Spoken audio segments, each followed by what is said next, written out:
Testemunhos para a Igreja, volume 2, capítulo 59. Apelo à Igreja. 2 de outubro de 1868. Foi-me mostrado o estado do professo povo de Deus. Muitos deles estavam em grande escuridão, contudo pareciam insensíveis à sua verdadeira condição. A sensibilidade de um grande número com relação às coisas espirituais e eternas parece entorpecida, enquanto que sua mente estava desperta para os interesses mundanos. Muitos estavam entronizando ídolos no coração e praticando a iniquidade, o que os separava de Deus e fazia com que se tornassem agentes das trevas. Vi que poucos permaneciam na luz, possuindo discernimento e espiritualidade para descobrir essas pedras de tropeço e removê-las do caminho. Homens que estão em posições de muita responsabilidade no centro da obra estão dormindo. Satanás paralisou-os para que não discernissem seus planos e enganos, enquanto está ativo em seduzir, enganar e destruir. Alguns que ocupam uma posição de vigias para advertir do perigo o povo de Deus abandonaram sua guarda e descansam à vontade. São sentinelas infiéis. Permanecem inativos enquanto o astuto inimigo penetra a fortaleza e trabalha com sucesso ao lado deles para demolir o que Deus mandou edificar. Eles veem que Satanás está enganando os desprevenidos e inexperientes, todavia se mantêm silentes, como se não tivessem especial interesse, como se essas coisas não lhes dissessem respeito. Não percebem nenhum perigo em particular, não veem motivo para dar alarme. Para eles, tudo parece estar indo bem, e não veem necessidade de fazer soar através das trombetas as fiéis notas de advertência que lhes são transmitidas pelos claros testemunhos para mostrar ao povo a sua transgressão e à casa de Israel seus pecados. Essas reprovações e advertências perturbam a quietude dessas sonolentas sentinelas, amantes da comodidade, e não se agradam disso. Dizem em seu coração, se não em palavras: tudo isso é desnecessário, é muito severo, muito cruel. Esses homens estão desnecessariamente perturbados e agitados, e parecem indispostos a nos permitir descanso e tranquilidade. Demais é já, pois que toda a congregação é santa, todos eles são santos. Números 16, 3. Eles não querem que tenhamos qualquer conforto, paz ou felicidade. Unicamente trabalho ativo, labuta e incessante vigilância agradarão a esses desarrazoados e insatisfeitos vigilantes. Por que não profetizam coisas aprazíveis e proclamam paz, paz? Então tudo correrá tranquilamente. Esses são os verdadeiros sentimentos de muitos dentre nosso povo. Satanás exulta ao ter sucesso em controlar a mente de tantos professos cristãos. Ele os enganou, paralisou suas sensibilidades e implantou sua infernal bandeira exatamente no meio deles. Tão enganados estão que não o reconhecem. O povo não erigiu imagens de escultura, todavia seu pecado não é menor à vista de Deus. Eles adoram Mamon e os ganhos mundanos. Alguns sacrificarão a consciência para alcançar seus objetivos. O professo povo de Deus é egoísta e preocupado consigo mesmo. Eles amam as coisas deste mundo, compactuam com as obras das trevas e têm prazer na injustiça. Não amam a Deus nem a seu próximo. São idólatras e piores, muito piores à vista de Deus do que os pagãos adoradores de imagens que não conhecem melhor caminho. Requer-se dos seguidores de Cristo que se separem do mundo e não toquem em nada impuro, e têm a promessa de serem filhos e filhas do Altíssimo, membros da família real. Mas se as condições não são atendidas, não alcançarão, não podem alcançar o cumprimento da promessa. A mera profissão de cristianismo nada é à vista de Deus, mas a obediência humilde, voluntária, verdadeira a todos os seus reclamos designam os filhos de sua adoção, receptores de sua graça, participantes de sua grandiosa salvação. Eles serão peculiares, um espetáculo ao mundo, aos anjos e aos homens. 1 Coríntios 4, 9. Seu caráter especial e santo será perceptível e o separará distintamente do mundo, de suas afeições e concupiscências. Vi que poucos dentre nós atendem a essa descrição. Seu amor a Deus é de palavra, não por obra e em verdade. 1 João 3,18. Sua conduta e obras testificam que não são filhos da luz, mas das trevas. Suas ações não são feitas em Deus, mas em egoísmo e em injustiça. Sua graça renovadora é-lhes estranha ao coração. Não experimentaram um poder transformador que os conduz a andar como Cristo andou. Aqueles que são ramos vivos da videira celestial participarão de sua seiva e nutrição. Não serão ramos estéreis e secos, mas exibirão vida e vigor, florescerão e darão frutos para a glória de Deus. Serão cuidadosos em afastar-se de toda a iniquidade, aperfeiçoando a santificação no temor de Deus. 2 Coríntios 7, 1. Como o antigo Israel, a Igreja tem desonrado a seu Deus por distanciar-se da luz, negligenciar seus deveres e abusar de seu alto e exaltado privilégio de ser peculiar e santa no caráter. Seus membros violaram o pacto de viver para Deus e para Ele somente. Uniram-se com os egoístas e amantes do mundo. Orgulho, amor aos prazeres e ao pecado têm sido abrigados e Cristo se afastou. Seu espírito tem sido extinguido na Igreja. Satanás trabalha lado a lado com os professos cristãos. No entanto, são eles destituídos tão completamente de discernimento espiritual que não o percebem. Não assumem as responsabilidades na obra.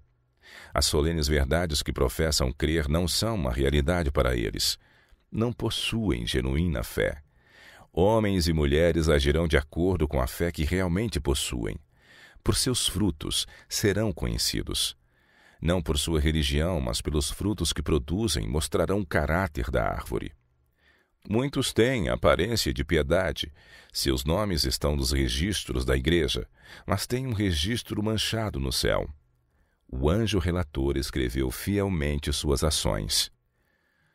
Todo ato egoísta, toda palavra inconveniente, todo dever não cumprido e todo pecado secreto, com toda hipocrisia dissimulada, são fielmente anotados no livro de registro mantido pelo anjo relator. Muitos que professam ser servos de Cristo não fazem parte dos seus. Enganam a si mesmos para a própria perdição. Enquanto professam ser seguidores de Jesus, não estão vivendo em obediência à sua vontade. Não sabeis vós que a quem vos apresentardes por servos para lhe obedecer, sois servos daquele a quem obedeceis, ou do pecado para a morte, ou da obediência para a justiça? Romanos 6,16. Muitos, conquanto professando serem servos de Cristo, estão obedecendo a outro mestre, trabalhando diariamente contra o mestre a quem declaram servir. Nenhum servo pode servir a dois senhores, porque ou há de aborrecer a um e amar ao outro, ou se há de chegar a um e desprezar ao outro. Não podeis servir a Deus e a Mamon. Lucas 16, 13. Interesses terrenos e egoístas envolvem coração, mente e força dos professos seguidores de Cristo. Para todos os propósitos e efeitos, eles são servos de Mamon. Não experimentaram a crucificação para o mundo com seus desejos e concupiscências. Poucos dentre os muitos que alegam ser seguidores de Cristo podem falar na mesma linguagem que o apóstolo. Bem longe esteja de mim gloriar-me, a não ser na cruz de nosso Senhor Jesus Cristo, pela qual o mundo está crucificado para mim e eu para o mundo. Gálatas 6, 14. Estou crucificado com Cristo, e vivo não mais eu, mas Cristo vive em mim. E a vida que agora vivo na carne, vivo-a na fé do Filho de Deus, o qual me amou e se entregou a si mesmo por mim. Gálatas 2, 20. Se a obediência voluntária e o verdadeiro amor caracterizam a vida do povo de Deus, sua luz brilhará com santo esplendor diante do mundo. As palavras que Cristo dirigiu a seus discípulos foram destinadas a todos os que haveriam de crer em seu nome. Vós sois o sal da terra, e se o sal for insípido, com que se há de salgar? Para nada mais presta senão para se lançar fora e ser pisado pelos homens. Mateus 5, 13. Uma mera profissão de piedade sem o princípio vivo é completamente destituída de valor, como o sal sem suas preservativas propriedades. Um professo cristão sem princípios é motivo de ridículo, uma vergonha para Cristo, uma desonra a seu nome. Vós sois a luz do mundo. Não se pode esconder uma cidade edificada sobre um monte, nem se acende a candeia e se coloca debaixo do alqueire, mas no velador, e dá a luz a todos que estão na casa.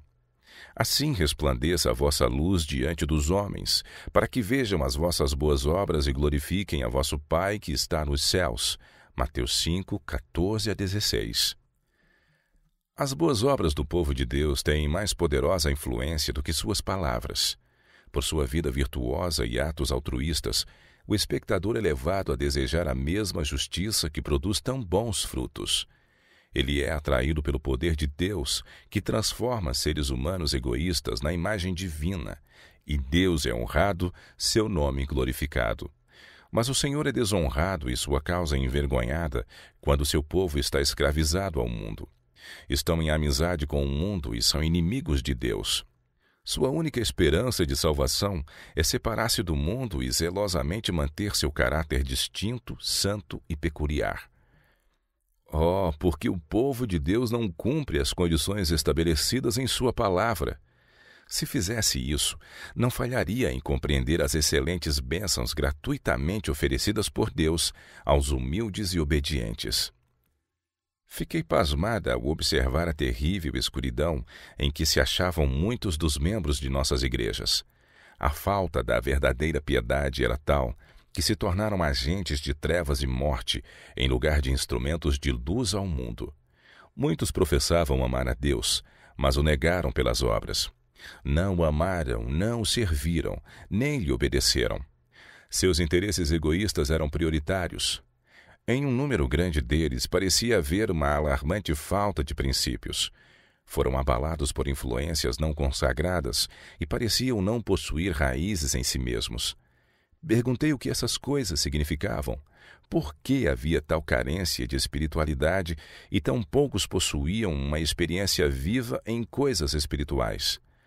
Foram-me referidas as palavras do profeta: Filho do homem. Estes homens levantaram os seus ídolos no seu coração e o tropeço da sua maldade puseram diante da sua face. Devo eu, de alguma maneira, ser interrogado por eles?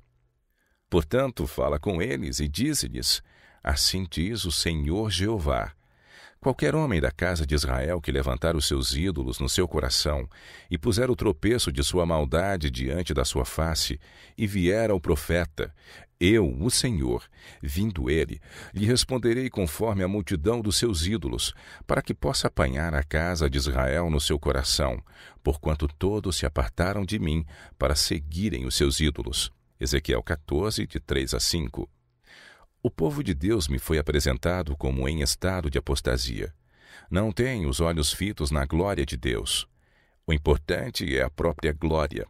Buscam exaltar a si mesmos e ainda se proclamam cristãos. Santidade de coração e pureza de vida eram os grandes temas dos ensinos de Cristo. No Sermão do Monte, depois de especificar o que devia ou não ser feito para se obter as bênçãos, ele disse: Sede vós, pois, perfeitos, como é perfeito o vosso Pai que está nos céus. Mateus 5, 48. Perfeição, santidade. Nada menos que isso lhes daria sucesso no cumprimento dos princípios que ele ensinara. Sem essa santidade, o coração humano é egoísta, pecaminoso e corrompido. A santidade levará seu possuidor a ser produtivo e superabundante em boas obras. 2 Coríntios 9, 8. Ele nunca se cansará de fazer o bem, nem visará promoções neste mundo. Olhará para o prêmio futuro quando a majestade do céu exaltar os santos a seu trono. Então lhe será dito: Vinde, benditos de meu Pai, possui por herança o reino que vos está preparado desde a fundação do mundo. Mateus 25, 34. O Senhor então lhes descreve as obras de abnegação e misericórdia, compaixão e justiça que fizeram. Santidade de coração produzirá ações corretas. É a falta de espiritualidade, de santidade, que leva a ações injustas, inveja, ódio, ciúmes, suspeitas e a todo pecado odioso e abominável. Busquei no temor de Deus colocar diante de seu povo esse perigo e seus pecados, e esforcei-me ao máximo de minhas débeis forças para despertá-los. Declarei coisas alarmantes que, houvessem eles crido, lhes causariam aflição e espanto, e os conduziriam ao arrependimento zeloso de seus pecados e iniquidades.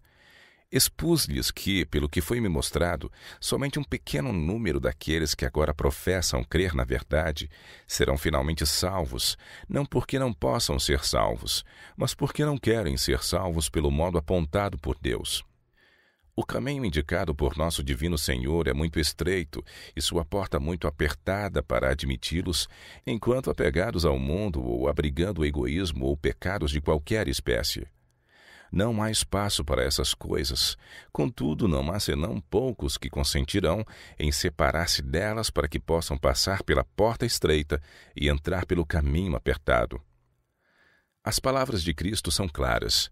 Porfiai por entrar pela porta estreita, porque eu vos digo que muitos procurarão entrar e não poderão. Lucas 13, 24. Nem todos os professos são cristãos de coração. Há hoje pecadores em Sião, assim como havia no passado. Isaías fala deles ao referir-se ao dia do Senhor. Os pecadores de Sião se assombraram, o tremor surpreendeu os hipócritas. Quem dentre nós habitará com um fogo consumidor? Quem dentre nós habitará com as labaredas eternas? O que anda em justiça e que fala com retidão, que arremessa para longe de si o ganho de opressões, que sacode das suas mãos todo o presente, que tapa os ouvidos para não ouvir falar de sangue e fecha os olhos para não ver o mal, este habitará nas alturas. As fortalezas das rochas serão o seu alto refúgio, o seu pão lhe será dado, e as suas águas serão certas. Isaías 33, de 14 a 16. Há hipócritas que agora tremeriam se pudessem ter uma visão de si mesmos. Sua vileza os aterrorizará naquele dia que presto vem sobre nós, o dia quando o Senhor sairá do seu lugar para castigar os moradores da terra. Isaías 26, 21. Oh, que esse espanto pudesse vir sobre eles agora, para que pudessem ter consciência vívida de sua condição e despertar enquanto ainda há graça e esperança, confessar seus pecados e humilhar o coração diante de Deus, a fim de que Ele lhes perdoe as transgressões e cure suas apostasias. O povo de Deus não está preparado para as terríveis cenas que estão diante de nós, despreparado para permanecer livre do mal e da luxúria entre os perigos e corrupções desta época degenerada. Não estão vestidos com a armadura de justiça e se acham despreparados para guerrear contra a iniquidade prevalecente. Muitos não estão obedecendo aos mandamentos de Deus, embora professem fazê-lo. Se fossem fiéis em obedecer a todos os estatutos divinos, seriam um poder para levar convicção ao coração dos descrentes. Busquei cumprir meu dever. Mostrei os pecados particulares de alguns. Vi que na sabedoria de Deus, os erros e pecados de todos não seriam revelados. Todos teriam suficiente luz para ver os próprios pecados e erros, se assim o desejassem, e sinceramente quisessem abandoná-los e aperfeiçoar a santidade no temor de Deus. Eles poderiam ver que pecados Deus apontou e reprovou em outros. Se esses pecados fossem acariciados por eles, saberiam que eram aborrecíveis a Deus e estavam separados dele, e que seriam deixados na escuridão, a menos que diligentemente e zelosamente se propusessem a dele se livrar. Deus é muito puro para contemplar a iniquidade. Um pecado é tão grave à sua vista, tanto em um caso como em outro. Nenhuma exceção será feita por um Deus imparcial. Todos os culpados são igualmente visados por esses testemunhos individuais, embora seus nomes não estejam neles expressamente mencionados, e se tais indivíduos passam por alto e encobrem os próprios pecados porque seus nomes não foram especificamente citados, não serão prosperados por Deus. Não poderão progredir na vida espiritual, mas se aprofundarão cada vez mais nas trevas, até que a luz do céu seja deles completamente retirada. Aqueles que professam piedade e todavia não são santificados pela verdade que adotam, não mudarão sua conduta que eles sabem ser abominável diante de Deus, porque não se sujeitam à reprovação individual por seus pecados. Veem, pelo testemunho dado a outros, o próprio caso fielmente apontado. Estão acariciando o mesmo mal. Ao continuarem sua conduta de pecado, estão violando sua consciência e endurecendo sua cerviz e seu coração do mesmo modo como se o testemunho lhes houvesse sido diretamente enviado. Ao avançarem e se recusarem a deixar seus pecados e corrigir os erros mediante confissão contrita, arrependimento e humilhação, escolhem o próprio caminho e são a ele abandonados e finalmente levados cativos por Satanás, segundo a vontade dele. Essas pessoas podem tornar-se realmente audaciosas porque são capazes de esconder seus pecados dos outros e porque os juízos de Deus não vêm sobre elas de maneira visível. Podem até ser aparentemente prósperas neste mundo. Podem enganar os pobres e míopes mortais e serem vistos como padrões de piedade, apesar dos pecados. Mas Deus não pode ser enganado. Visto como se não executa logo o juízo sobre a má obra, por isso o coração dos filhos dos homens está inteiramente disposto para praticar o mal. Ainda que o pecador faça mal 100 vezes e os dias se lhe prolonguem, eu sei com certeza que bem sucede aos que temem a Deus, aos que temerem diante dele. Mas ao ímpio não irá bem, e ele não prolongará os seus dias, será como a sombra, visto que ele não teme diante de Deus. Eclesiastes 8, de 11 a 13. Embora a vida de um pecador possa ser prolongada na terra, todavia não o será na nova terra. Ele estará entre aqueles a quem Davi menciona em seu salmo, pois ainda um pouco e o ímpio não existirá. Olharás para o seu lugar e não aparecerá. Mas os mansos herdarão a terra. Salmos 37, 10 e 11. Misericórdia e verdade são prometidas aos humildes e penitentes, mas juízos estão preparados para os perversos e rebeldes. Justiça e juízo são a base do teu trono. Salmos 89, 14. Um povo ímpio e adúltero não escapará da ira de Deus e da punição que mereceu. O homem caiu, e é obra de toda uma vida, seja ela curta ou longa, recuperar-se da queda e reconquistar através de Cristo a imagem de Deus, que ele perdeu pelo pecado e contínua transgressão. Deus requer uma completa transformação de coração, corpo e espírito, para que o homem readquira a condição que foi perdida através de Adão. O Senhor, misericordiosamente, envia raios de luz para mostrar ao ser humano sua verdadeira condição. Se ele não andar na luz, manifesta prazer nas trevas. Não virá para a luz, temendo que suas obras sejam reprovadas. O caso de Annie Fowler causou-me muita dor e angústia de espírito. É terrível que se tenha submetido ao controle de Satanás para praticar impiedade como o fez. Creio que Deus designou que esse caso de hipocrisia e vileza viesse à luz da maneira como veio, para que se tornasse uma advertência a outros. Eis aí um homem que estava familiarizado com os ensinos da Bíblia e ouvira os testemunhos pessoais apresentados por mim exatamente contra os pecados que estava praticando. Algumas vezes me ouvira falar decididamente com respeito aos prevalecentes pecados desta geração, de que a corrupção proliferava em todo lugar e que as baixas paixões controlavam homens e mulheres em geral, de que entre as massas os mais negros crimes eram continuamente cometidos e eles eram arruinados pela própria corrupção. As igrejas nominais estavam repletas de fornicação e adultério, crimes e assassinatos, como resultado das baixas e concupiscentes paixões, mas essas coisas eram mantidas ocultas. Os pastores em altas posições eram culpados. Todavia, um manto de piedade cobria-lhes os perversos atos e seguiam ano após ano sua conduta hipócrita. Os pecados das igrejas nominais atingiram o céu, e os sinceros de coração serão trazidos à luz e sairão delas. Pela luz que Deus me deu, fornicação e adultério são considerados por um grande número de adventistas do primeiro dia como pecados que o Senhor não leva em conta. Esses pecados são praticados em grande extensão. Os reclamos da lei de Deus não são reconhecidos por eles. Transgridem os mandamentos do grande Jeová e zelosamente ensinam seus ouvintes a fazerem o mesmo, declarando que a lei foi abolida e não tem mais validade para eles. De acordo com esse estado de coisas, o pecado não parece excessivamente maligno, porque pela lei vem o conhecimento do pecado. Romanos 3, 20. Podemos esperar encontrar nesse meio homens que enganarão, mentirão e darão livre curso às paixões sensuais.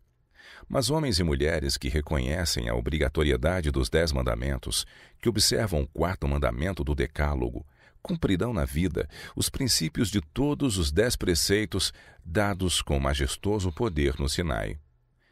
Os adventistas do 7º dia, que professam aguardar e amar o aparecimento de Cristo, não devem seguir o caminho dos mundanos. Eles não são critérios para os observadores dos mandamentos. Nem devem tomar como modelo os adventistas do 1º dia, que se recusam a reconhecer os reclamos da lei de Deus e a pisam a pés. Essa classe jamais poderia ser critério para eles. Os adventistas observadores dos mandamentos ocupam uma posição peculiar e elevada. João os viu em visão e assim os descreveu: os que guardam os mandamentos de Deus e a fé em Jesus. Apocalipse 14, 12. O Senhor fez um concerto especial com o Israel antigo. Agora, pois, se diligentemente ouvirdes a minha voz e guardardes o meu concerto, então sereis a minha propriedade peculiar dentre todos os povos, porque toda a terra é minha, e vós me sereis reino sacerdotal e povo santo. Êxodo 19, 5 e 6. Ele se dirige a seu povo que guarda os mandamentos nestes últimos dias. Mas vós sois a geração eleita, o sacerdócio real, a nação santa, o povo adquirido, para que anuncieis as virtudes daquele que vos chamou das trevas para a sua maravilhosa luz. Amados, peço-vos como a peregrinos e forasteiros, que vos abstenhais das concupiscências carnais que combatem contra a alma. 1 Pedro 2, 9 e 11.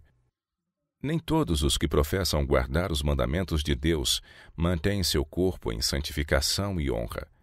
A mais solene mensagem já entregue a mortais foi confiada a este povo, e eles poderão exercer uma poderosa influência caso sejam por ela santificados. Eles professam estar em pé sobre a elevada plataforma da verdade eterna, guardando todos os mandamentos de Deus. Por isso, se condescenderem com o pecado, se cometerem fornicação e adultério, seu crime é de magnitude 10 vezes maior do que o das classes que mencionei, que não reconhecem a lei de Deus como obrigatória. No sentido especial, os que professam guardar a lei de Deus o desonram e desacreditam a verdade, quebrantando-lhe os preceitos. Foi o predomínio deste pecado, a fornicação, entre o Israel antigo, que trouxe sobre eles a assinalada manifestação do desagrado de Deus. Seus juízos então lhes seguiram de perto o pecado hediondo, milhares tombaram e seus corpos contaminados foram deixados no deserto. Mas Deus não se agradou da maior parte deles, pelo que foram prostrados no deserto. E estas coisas foram-nos feitas em figura, para que não cobicemos as coisas más como eles cobiçaram. Não vos façais, pois, idólatras como alguns deles, conforme está escrito: o povo assentou-se a comer e a beber, e levantou-se para folgar. E não nos prostituamos como alguns deles fizeram, e caíram num dia 23.000. E não tentemos a Cristo como alguns deles também tentaram e pereceram pelas serpentes. E não murmureis como também alguns deles murmuraram e pereceram pelo destruidor. Ora, tudo isto lhes sobreveio como figuras, e estão escritas para aviso nosso, para quem já são chegados os fins dos séculos. Aquele, pois, que cuida estar em pé, olhe, não caia. 1 Coríntios 10, de 5 a 12. Acima de todos os outros povos do mundo, os adventistas do 7º dia devem ser modelos de piedade, santos no coração e em suas conversações. Declarei diante de Annie Furler que ao povo de Deus escolheu como seu peculiar tesouro cumpria ser elevado, purificado, santificado, participante da natureza divina, havendo escapado da corrupção que pela concupiscência há no mundo. 2 Pedro 1, 4. Houvessem aqueles que fazem tão elevada profissão de fé de condescender com o pecado e a iniquidade, e sua culpa seria muito grande. O Senhor reprova os pecados de um para que outros sejam advertidos e temam. Não são feitas aos que erram entre os adventistas do sétimo dia advertências e reprovações, porque sua vida seja mais repreensível do que a de professos cristãos das igrejas nominais, ou porque seu exemplo e atos sejam piores do que os dos adventistas que não prestam obediência aos reclamos da lei de Deus, mas porque eles têm grande luz e porque pela sua profissão de fé se colocaram como povo especial, escolhido de Deus, tendo sua lei escrita no coração. Eles mostram sua lealdade ao Deus do céu, prestando obediência às leis de seu governo. São representantes de Deus na terra. Qualquer pecado que neles houver os separa de Deus e, de modo especial, desonra-lhe o nome, pois dá aos inimigos de sua santa lei ocasião de reprovar sua causa e seu povo, o qual ele chamou a geração eleita, o sacerdócio real, a nação santa, o povo adquirido, a fim de que eles anunciem as virtudes daquele que os chamou das trevas para sua maravilhosa luz. 1 Pedro 2, 9. O povo que se acha em guerra contra a lei do grande Jeová, que considera virtude especial falar, escrever e fazer as coisas mais amargas e odiosas, a fim de manifestar seu desprezo à lei, pode fazer elevada profissão de amor a Deus e aparentemente ter muito zelo religioso, como faziam os principais dos sacerdotes e os anciãos judaicos. Todavia, no dia de Deus, a seu respeito será proferido pela majestade do céu o achado em falta. Daniel 5, 27. Pela lei vem o conhecimento do pecado. Romanos 3, 20. O espelho que lhe revelaria os defeitos do próprio caráter suscita-lhe fúria pelo fato de apontar-lhe seus pecados. Adventistas preeminentes que rejeitaram a luz têm alvejado furiosamente a santa lei de Deus, assim como a nação judaica estava contra o Filho de Deus. Acham-se terrivelmente iludidos, enganando outros e sendo enganados. Não vêm para a luz para que seus atos não sejam reprovados. Essas pessoas não aceitam ser ensinadas. Mas o Senhor reprova e corrige o povo que professa guardar sua lei. Aponta-lhes os pecados e manifesta-lhes a iniquidade, porque deles deseja separar todo pecado e impiedade, a fim de que aperfeiçoem a santidade em seu amor e estejam preparados para morrer no Senhor ou serem trasladados para o céu. Deus os repreende, reprova e castiga, de modo a serem purificados, santificados, elevados, sendo afinal exaltados a seu próprio trono. O pastor Fuller ouviu o testemunho apresentado em público de que nem todos entre o professo povo de Deus eram santos, alguns eram corruptos. Deus procurou elevá-los, mas eles recusaram subir a um alto nível de ação. As corruptas paixões sensuais exerceram influência e as faculdades morais e intelectuais foram subjugadas e se tornaram suas servas. Aqueles que não controlam suas paixões inferiores não podem apreciar a expiação ou dar à vida um valor correto. A salvação não é experimentada nem entendida por eles. A satisfação da paixão sensual constitui a maior ambição de sua vida. Deus não aceitará coisa alguma a não ser pureza e santidade. Uma mancha, uma ruga, um defeito de caráter, excluí-los-ão para sempre do céu com todas as suas glórias e riquezas. Amplas providências foram tomadas para todos os que sincera, fervorosa e ponderadamente se dedicam à obra de aperfeiçoar a santidade no temor de Deus. Força, graça e glória foram providas por meio de Cristo, para serem levadas por anjos ministradores aos herdeiros da salvação. Ninguém é tão baixo, tão corrupto e vil, que não possa encontrar em Jesus, que morreu por ele, força, pureza e justiça, se abandonar seus pecados, deixar sua conduta de iniquidade e volver-se de todo o coração para o Deus vivo. Ele está à espera de todos para tirar-lhes a vestimenta manchada e poluída pelo pecado e cobri-los com o branco e resplandecente manto da justiça, e ordena que vivam e não pereçam. Nele podem prosperar. Seus ramos não murcharão nem serão infrutíferos. Se permanecerem nele, dele poderão extrair vitalidade e nutrição, ser imbuídos de seu espírito, andar assim como ele andou, vencer assim como ele venceu e ser exaltados à sua destra. O pastor Fuller foi advertido. As advertências feitas a outros o condenaram. Os pecados reprovados em outros o censuraram e deram-lhe luz suficiente para ver como Deus observa os crimes de tal natureza como os que cometera. Entretanto, ele não quis mudar sua má conduta. Continuou sua atividade imprudente e ímpia, corrompendo o corpo e a mente de seu rebanho. Satanás fortaleceu as paixões sensuais que esse homem não quis subjugar e empregou-as em sua causa para conduzir almas à morte. Enquanto professava guardar a lei de Deus, ele violava da maneira mais audaciosa seus claros preceitos. Entregou-se à satisfação do prazer sensual. Vendeu-se para praticar a impiedade. Qual será a recompensa de tal homem? A indignação e a ira de Deus o punirão pelo pecado.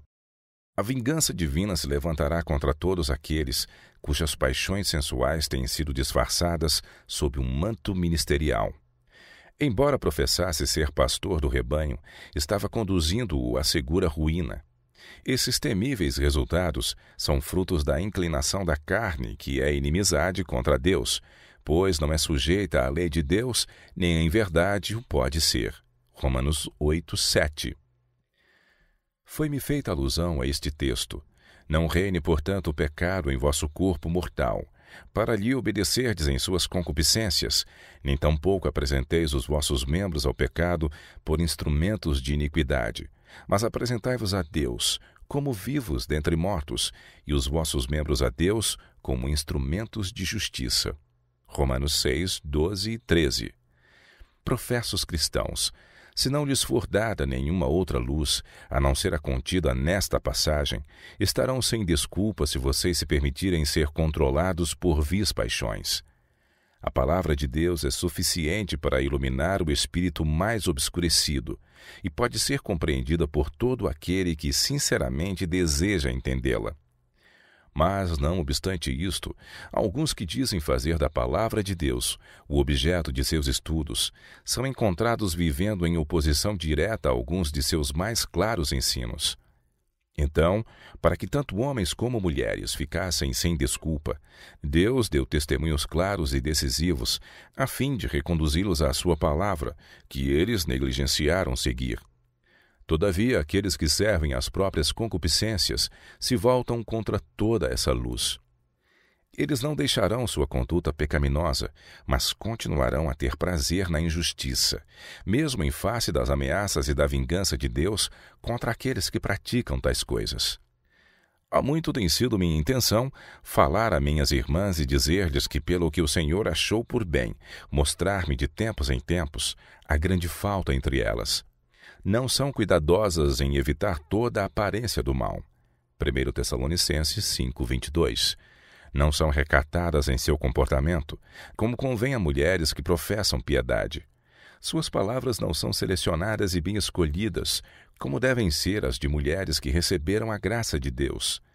Mostram-se demasiado familiares com seus irmãos. Demoram-se junto a eles, demonstrando preferir sua companhia. Sentem-se altamente lisonjeadas com sua atenção. Segundo a luz que me foi dada, nossas irmãs devem seguir uma conduta bem diferente. Devem ser mais reservadas, manifestar menos ousadia, encorajando em si o pudor e a modéstia.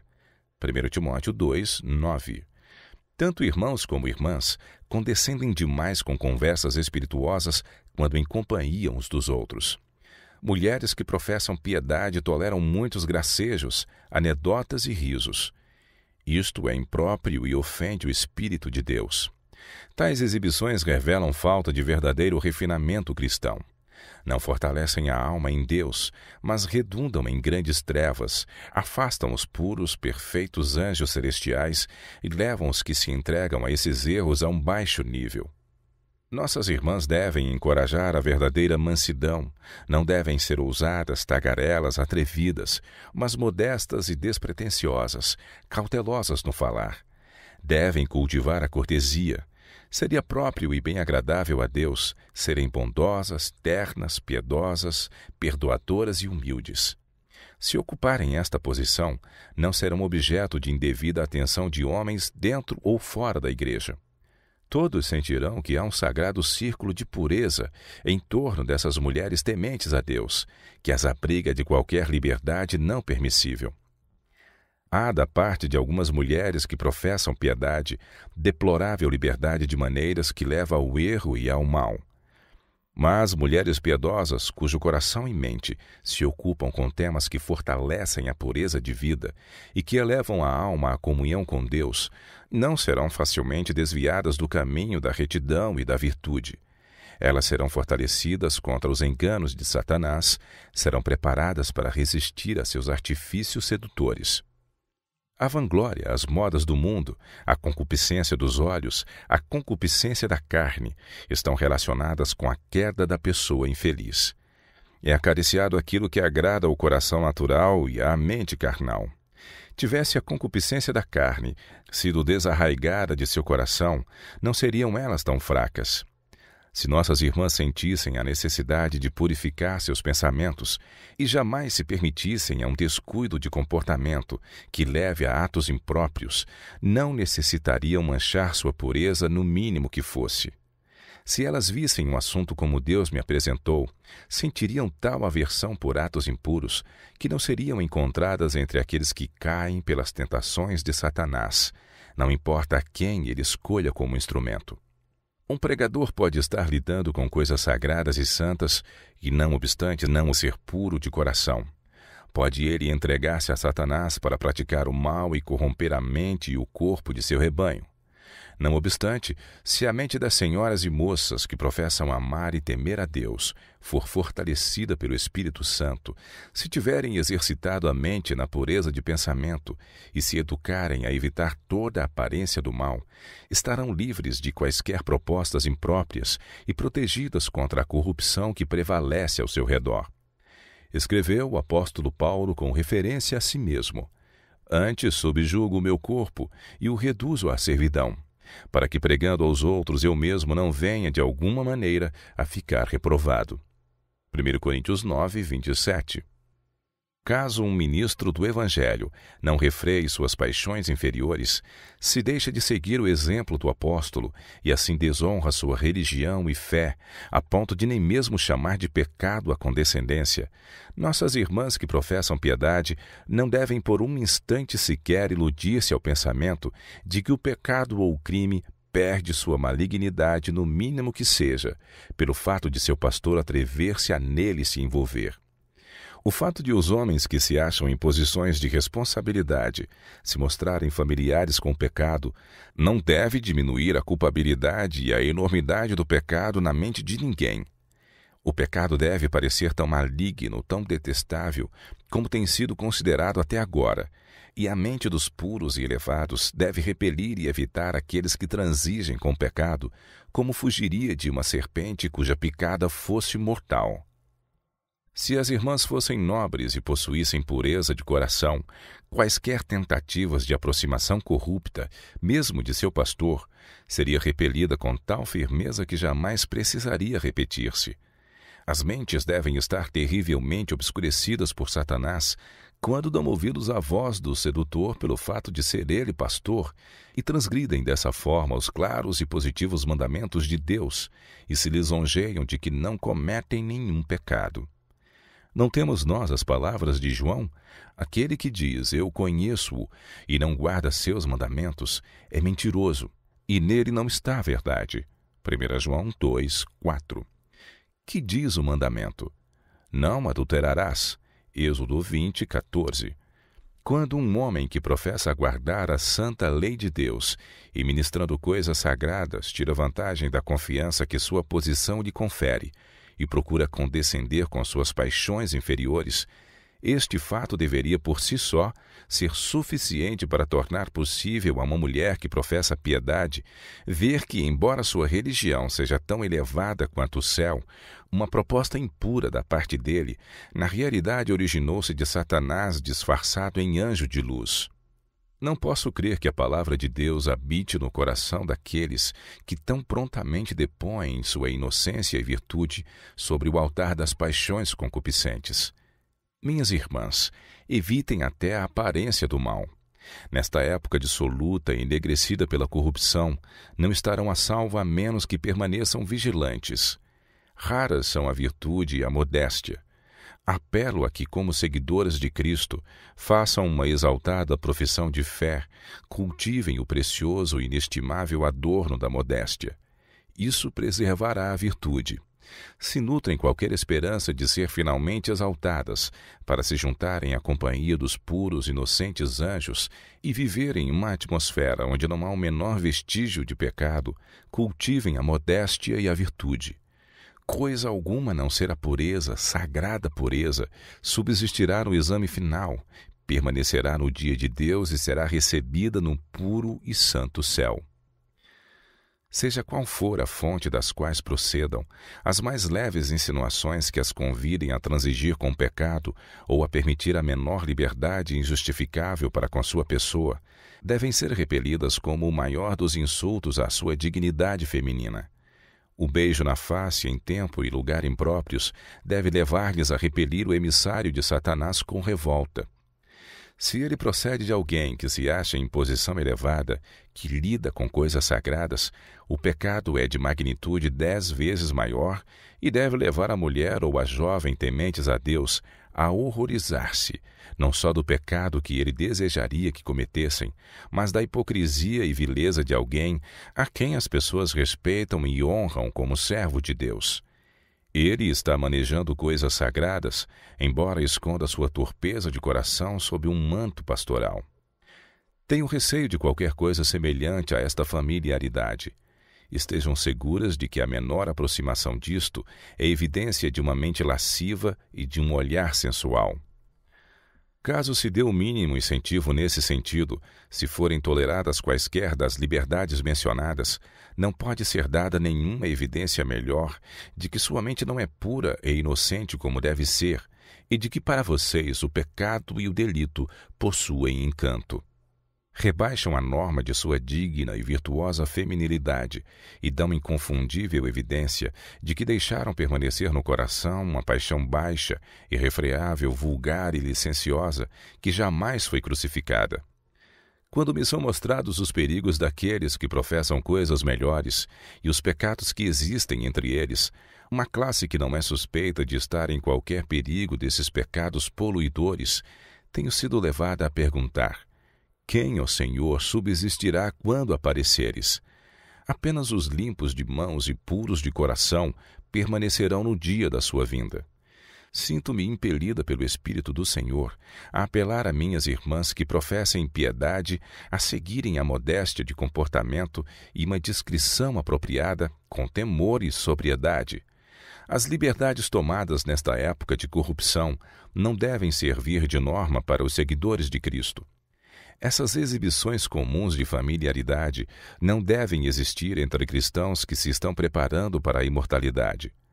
Se a lascívia, a impureza, o adultério, o crime e o assassínio constituem a ordem do dia entre os que não conhecem a verdade e que se recusam ser regidos pelos princípios da palavra de Deus, quão importante é que a classe dos que professam ser seguidores de Cristo, intimamente ligados a Deus e aos anjos, indique-lhes um caminho melhor e mais nobre. Quão importante que, por sua pureza e virtude, permaneçam eles em acentuado contraste com aquela classe que é controlada pelas paixões sensuais. Tenho perguntado: quando as irmãs jovens agirão corretamente? Sei que não haverá nenhuma mudança decisiva para melhor enquanto os pais não perceberem a importância de exercer o maior cuidado em educar seus filhos corretamente. Ensinem-nos a agir com discrição e modéstia. Eduquem-nos para serem úteis, prestativos, para ministrarem aos outros, de preferência a serem servidos e ministrados. Satanás controla a mente dos jovens em geral. Vocês não ensinam suas filhas a exercerem abnegação e domínio próprio. Elas são mimadas e seu orgulho acariciado. Permite-se-lhes seguir o próprio caminho até que se tornam obstinadas e rebeldes, e vocês ficam sem saber o que fazer para salvá-las da ruína. Satanás as está levando a se tornarem um provérbio na boca dos descrentes, por causa de sua audácia, falta de discrição e modéstia femininas. Semelhantemente, permite-se aos meninos seguirem seu próprio caminho. Mal atingem a adolescência, já são vistos ao lado de garotas da mesma idade, acompanhando-as até a casa e namorando-as. E os pais estão de tal maneira escravizados em virtude da própria condescendência e falso amor a seus filhos, que não ousam seguir uma conduta decisiva para fazer uma mudança e refrear seus filhos demasiado ousados nesta época difícil. Para muitas moças, os rapazes são um assunto da conversação. Para os rapazes, são as moças. Do que há em abundância no coração, disso fala a boca. Mateus 12, 34. Eles falam dos assuntos em torno dos quais mais giram seus pensamentos. O anjo relator está escrevendo as palavras desses rapazes e moças, professos cristãos. Como se sentirão confusos e envergonhados quando as encontrarem novamente no dia de Deus? Muitos filhos são hipócritas piedosos. Os jovens que não professam religião nenhuma tropeçam nesses hipócritas e se endurecem contra qualquer esforço que possa ser feito por aqueles que se interessam em sua salvação. Há necessidade de escolher-se homens na liderança, homens que em toda a emergência possam ser confiáveis para manter a firmeza da obra, homens que sejam altruístas, abundantes em generosidade e boas obras, cuja vida esteja escondida em Deus e que considerem a vida cristã como de mais valor do que alimento e vestuário. Não é a vida mais do que o mantimento e o corpo mais do que a vestimenta? Mateus 6, 25. Deus convoca fiéis sentinelas nos postos centrais da obra, que amarão as pessoas por quem Cristo morreu e assumirão a responsabilidade pelos que perecem, aguardando aquela recompensa que será sua quando entrarem na alegria de seu Senhor e virem os pecadores salvos através de seus esforços, os quais viverão para sempre e serão eternamente felizes no glorioso reino de Deus. Oh, pudéssemos despertar pais e mães com o senso de seu dever. Oh, pudessem eles sentir profundamente o peso da responsabilidade que repousa sobre si. Então poderiam antecipar-se ao inimigo e conquistar preciosas vitórias para Jesus. Os pais não estão persuadidos acerca desse assunto. Eles devem examinar cuidadosamente a própria vida, analisar pensamentos e motivações e ver se têm sido prudentes em sua conduta. Devem vigiar estritamente para ver se seu exemplo no comportamento e na conversação tem sido tal que desejariam ser imitados pelos filhos.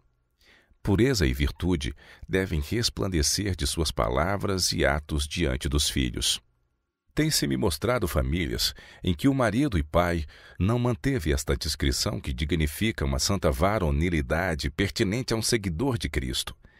Ele tem deixado de praticar atos de bondade e cortesia devidos à sua esposa, que diante de Deus e dos anjos ele prometeu amar, respeitar e honrar enquanto ambos vivessem. A jovem empregada para fazer o trabalho doméstico tem tomado atitudes ousadas, sentindo-se livre para penteá-lo e demonstrando afetuosa atenção. E ele se mostra satisfeito, tolamente satisfeito. Em seu amor e atenção para com a esposa, já não é tão exuberante como antes. Esteja certo de que Satanás está operando neste caso. Respeite sua empregada, trate-a bondosamente com consideração, mas não mais que isto. Seja seu comportamento de tal maneira que não dê lugar a familiaridades. Se você tiver palavras de bondade e atos de cortesia para externar, é sempre seguro externá-los à sua esposa. Isso será uma grande bênção a ela e lhe proporcionará felicidade refletindo-se novamente sobre você mesmo. Tem-me sido mostrado também que a esposa permitiu que suas simpatias, interesses e afeição se desviassem para outros homens, que podem ser membros da família. Ela os faz seus confidentes, mostra preferência por sua companhia e refere-lhes seus problemas, talvez até assuntos particulares de família. Tudo isso é errado. Satanás está por trás disso, e a menos que vocês estejam despertos e parem onde estão, ele os levará à ruína. Nesse assunto, cautela e discrição nunca serão demais. Se tiverem palavras ternas e amorosas e bondosa atenção para dar, sejam elas expressas a quem prometeram diante de Deus e dos anjos honrar, respeitar e amar enquanto ambos viverem. Oh, quantas vidas se tornam amargas pelo ruir dos muros que guardam a intimidade de cada família e que foram destinados a preservar sua pureza e santidade. Uma terceira pessoa é admitida na confiança da esposa e seus particulares problemas de família são franqueados ao amigo especial. Isto é um artifício de Satanás para tornar esquivo o coração dos cônjuges. Oh, que isto tenha fim! Que quantidade de problemas seria evitada? Encerrem no próprio coração o conhecimento das faltas um do outro. Contem suas mágoas apenas a Deus. Só Ele lhes pode dar o conselho adequado e segura consolação que será pura, sem nenhum amargor. Tenho conhecimento de muitas mulheres que têm feito do casamento uma desgraça. Elas leem novelas até que sua imaginação se torne doentia e passem a viver num mundo imaginário. Julgam-se mulheres de mente sensível, superiores e cultas, e imaginam que seus maridos não sejam tão refinados assim, que não possuem qualidades superiores e, portanto, não conseguem apreciar suas supostas virtudes e fineza. Consequentemente, elas se sentem grandes sofredoras, mártires. Falam disso e pensam sobre isso até se tornarem obsessivas. Imaginam-se superiores aos demais mortais e terem amizade com gente comum não combina com suas finas sensibilidades. Tornam-se tolas e seus maridos estão em perigo de pensar que elas tenham de fato mente superior. Segundo o Senhor me tem revelado, as mulheres dessa classe perverteram sua imaginação pela leitura de novelas, fantasias e construções de castelos no ar, vivendo um mundo imaginário. Não reduzem suas ideias aos deveres comuns e úteis da vida. Não assumem os encargos da vida que lhes estão à frente, nem procuram proporcionar para o esposo um lar feliz e prazenteiro. Depõem sobre ele todo o seu peso, não assumindo o próprio fardo. Esperam que outros antecipem suas necessidades e as satisfaçam por elas, enquanto se sentem livres para criticar e questionar como lhes apraz. Essas mulheres possuem sentimentalismo doentio, pensando constantemente não serem apreciadas e que o esposo não lhes dá toda a atenção que merecem. Imaginam-se mártires. A verdade é esta. Se elas se tornassem úteis, seu valor poderia ser apreciado. Mas quando agem para atrair constantemente a simpatia e atenção para si mesmas, enquanto não se sentem na obrigação de retribuir esses mesmos sentimentos, mostrando-se frias e inacessíveis, não fazendo nada pelos outros e insensíveis às suas dores, pouco há em sua vida que seja proveitoso. Essas mulheres se educaram para pensar e agir, como se fora grande condescendência de sua parte casar com os homens que hoje são seus maridos e que sua fina estirpe nunca seria plenamente avaliada. Elas veem as coisas de um modo completamente equivocado. São indignas de seus maridos. Exigem muito do cuidado e paciência deles, quando poderiam ser ajudadoras, partilhando das responsabilidades da vida, em lugar de sonhar com uma vida imaginária baseada em novelas e romances. Que o Senhor tenha piedade dos homens que estão ligados a essas criaturas inúteis, aptas apenas para respirar, comer, vestir e ser servidas. Essas mulheres que supõem possuir tal sensibilidade, que se julgam pessoas refinadas, tornam-se mães e esposas inúteis. Dá-se com frequência o caso de retirarem sua afeição dos maridos, que são homens práticos e úteis, e dar mais atenção a outros homens, e com seu doentio sentimentalismo, atrair a simpatia de outros, contando-lhes seus problemas e desejo por uma atividade mais elevada e revelando o fato de que sua vida matrimonial é decepcionante, um empecilho ao trabalho que esperavam realizar. Oh, que desventura existe nas famílias que poderiam ser felizes! Tais mulheres são uma maldição a si mesmas e a seus maridos. Supondo-se anjos, tornam-se tolas e não passam de pesados fardos. Põem de lado os deveres comuns da vida que o Senhor lhes ordenou e são inquietas e queixosas, sempre procurando por um trabalho fácil, mais elevado e mais agradável. Supondo serem anjos, revelam-se afinal seres humanos, desassossegadas, impertinentes, insatisfeitas, ciumentas de seus maridos, porque durante a maior parte de seu tempo não os acompanham. Reclamam ser negligenciadas quando seus maridos estão realizando exatamente o trabalho que elas deveriam fazer. Satanás tem fácil acesso a essa classe. Elas não têm amor real por ninguém, exceto por si mesmas. Satanás, porém, sugere-lhes que se outros fossem seus maridos, elas seriam mais felizes. Tornam-se assim vítimas fáceis do engano satânico, sendo prontamente levadas a desonrar seus esposos e a transgredir a lei de Deus. Gostaria de dizer às mulheres que se enquadram nessa descrição: vocês podem construir ou destruir a própria felicidade. Podem tornar a vida feliz ou insuportável. A conduta que adotarem produzirá felicidade ou miséria para vocês mesmas.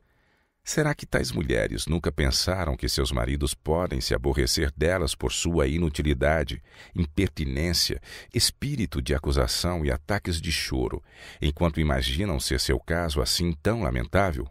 Sua disposição irritadiça, mal-humorada, afasta-as das afeições dos maridos e os conduz à busca de simpatia, paz e conforto fora do lar. Uma venenosa atmosfera paira sobre sua casa, e lar é para eles qualquer coisa, exceto um lugar de descanso, paz e felicidade. O marido está sujeito às tentações de Satanás e suas afeições são postas sobre objetos proibidos. Ele é seduzido ao crime e, finalmente, à perdição. Grande é o trabalho e a missão das mulheres, especialmente daquelas que são esposas e mães. Podem ser uma bênção a todos os que a cercam e exercer poderosa influência para o bem, se deixarem sua luz brilhar de tal modo que conduzam outros a glorificar nosso Pai Celestial. As mulheres podem exercer influência transformadora se tão somente consentirem em sujeitar seus caminhos e vontade a Deus e permitir que Ele lhes controle a mente, afeições e ser.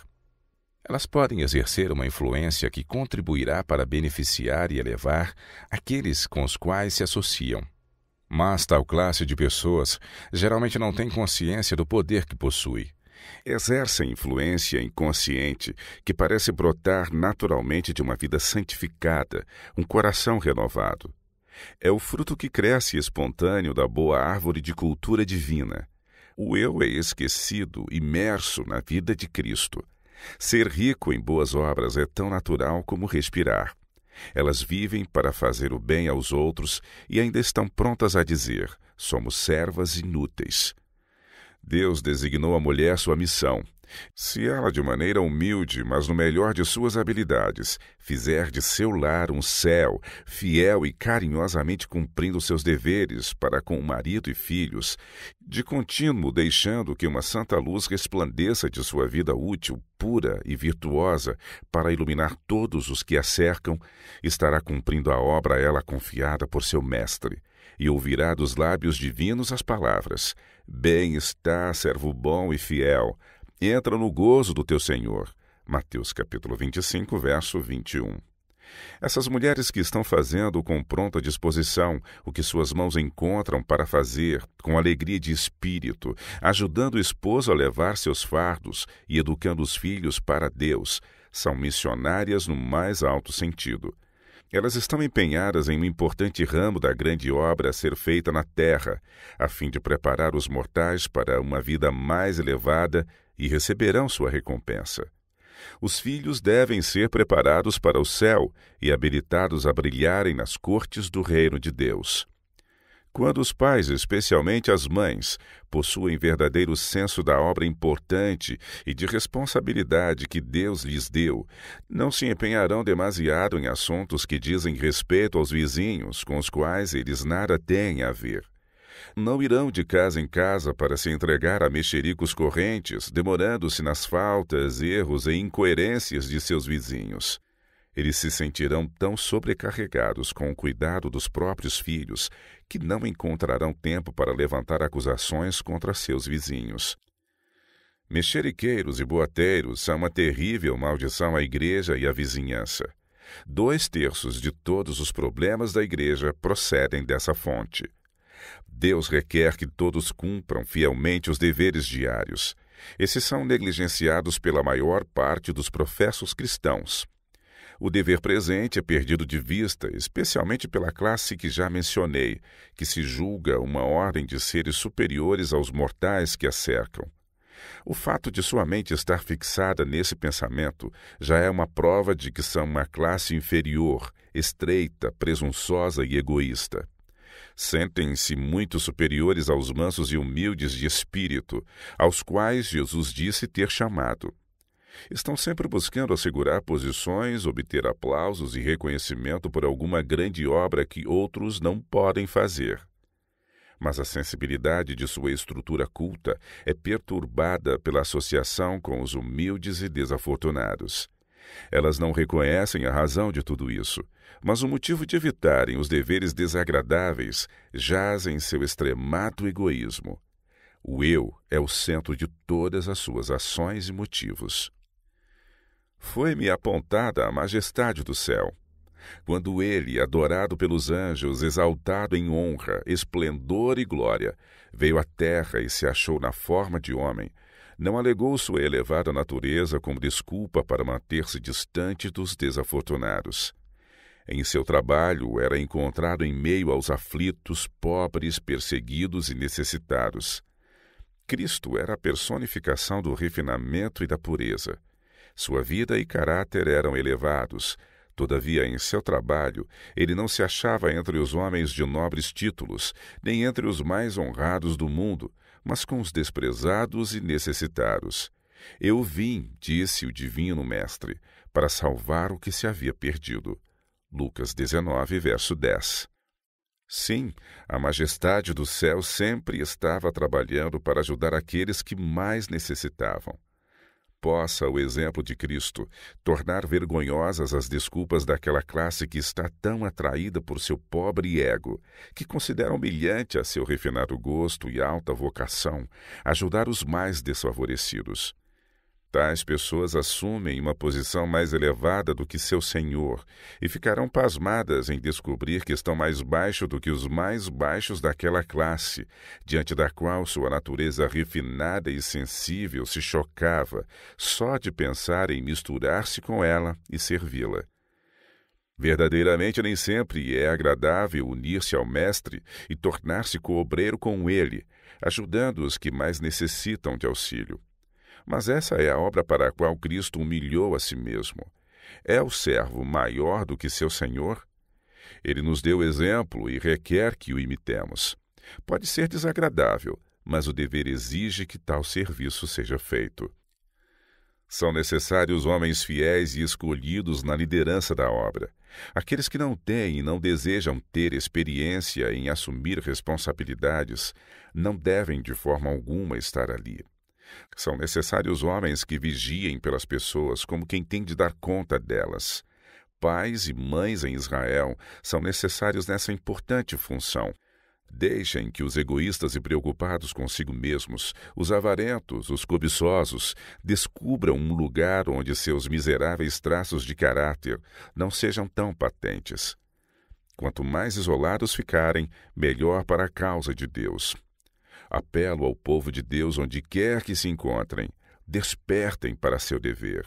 Compreendam que realmente vivemos os perigos dos últimos dias. Espero que o caso de Annie Fowler os despertem, pais e mães, para verem a necessidade de um completo trabalho em seus lares, entre vocês mesmos e os filhos, de modo que nenhum de vocês seja tão enganado por Satanás a ponto de considerar o pecado como esse pobre homem o fez. Aqueles que foram seus cúmplices no crime não teriam sido enganados se possuíssem um alto senso de virtude e pureza e nutrissem um constante e vivo horror pelo pecado e pela iniquidade. Conquanto vivendo sob a mais solene mensagem jamais dada a mortais e proclamando-a, apresentando a lei de Deus como prova de caráter e como selo do Deus vivo, transgridem seus santos preceitos. A consciência dessas pessoas tornou-se cauterizada e terrivelmente endurecida. Elas resistiram às influências do Espírito de Deus, até chegarem a usar a verdade sagrada como disfarce para ocultar a deformidade de seu caráter corrompido.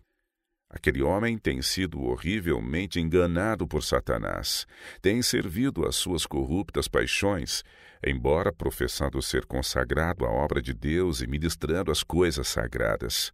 Considera-se são, mas nada há de saudável nele. Tenho sentido profundamente ao ver a poderosa influência das paixões sensuais no controle de homens e mulheres de inteligência e habilidade fora do comum. Seriam capazes de se empenhar numa boa obra, de exercer poderosa influência, não estivessem escravizados por baixas paixões. Minha confiança na humanidade tem sido terrivelmente abalada. Tem-me sido mostrado que pessoas de comportamento aparentemente bom, que não tomam injustificável liberdade com o outro sexo, eram culpadas de praticar o vício secreto, masturbação, quase todos os dias de sua vida. Não se tem afastado desse terrível pecado, mesmo durante as mais solenes reuniões. Tenho ouvido os mais solenes e impressionantes sermões sobre juízo, que pareciam colocá-las diante do tribunal de Deus, fazendo-as temer e tremer. No entanto, mal passada 1 hora, continuam essas pessoas em seu pecado favorito e fascinante, corrompendo o próprio corpo. Eram tão escravas do terrível crime que pareciam destituídas de poder para controlar suas paixões.